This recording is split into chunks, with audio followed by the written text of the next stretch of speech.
Ang programang ito ay rated SPG. Striktong patnubay at gabay ng magulang ang kailangan. Maaaring may masiselang tema, lengguwahe, karahasan, sexual, horror o droga na hindi angkop sa mga bata.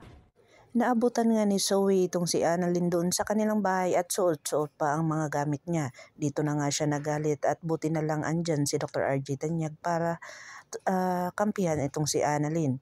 Pero masayang-masaya si Annalyn dahil pinayagan siya ng kanyang ina na doon siya magstay sa kanyang ama.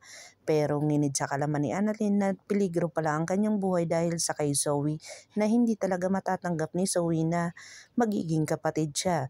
Dito na nga si Zoe ay umakyat at tinawagan ng kanyang inang si Moira at pinaalam dito na ando ng bastarda ni Lynette, na kung saan dito na nga ang nagsasaya si Dr. RJ Tanyag at saka si Annalyn at dito na silos si Zoe sa mga nagaganap at nangyayari sa dalawa.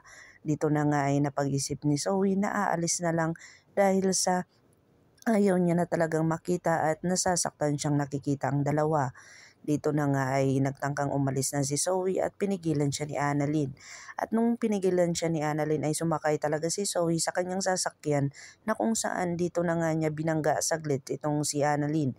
Kaya ito ay nagkaroon ng pasa at galit si Lynette kay Dr. RJ Tanyag kung saan umuwi ito si Annalyn na nakitaan ng pasa.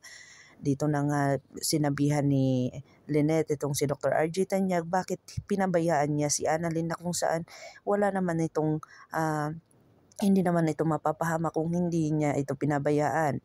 At ito naman nagbulag-bulagan si Dr. RJ Tanyag sa mga ginagawa ng kanyang anak na si Zoe, na kung saan mali na nga ni Zoe ay kinakampihan pa niya ito at hindi niya ito pinagalitan.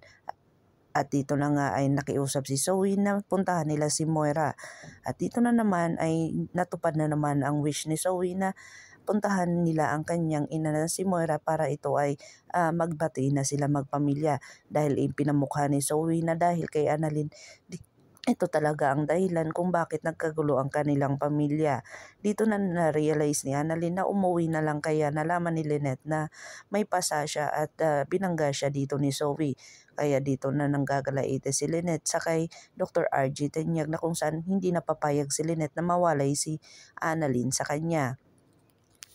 Pumayag na nga si Dr. RJ Tanyag sa mga sinasabi ni Zoe sa kanya na kung saan puntahan nila si Moira.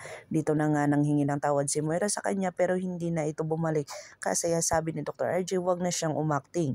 Pero kung gusto talaga ni Zoe ay gagawin niya, pero ganito ang nangyari. Sinabihan siya ni Dr. RJ Tanyag na kung sa isang kondisyon para ikaw ay mapatawad ko or mapabalik sa ating tahanan. Kaya may desisyon si Dr. RJ Tanyag na sasabihin kay Moira kung ano iyon at kung susundin ni Moira ay makakabalik na siya dito. Abangan natin ang mga susunod pa na episode na ito. Ang abot kamay na pangarap. Kung bago lang po kayo sa aking channel, please like, share, and subscribe para ma-update po kayo sa mga susunod pa. Yun lamang po at maraming salamat.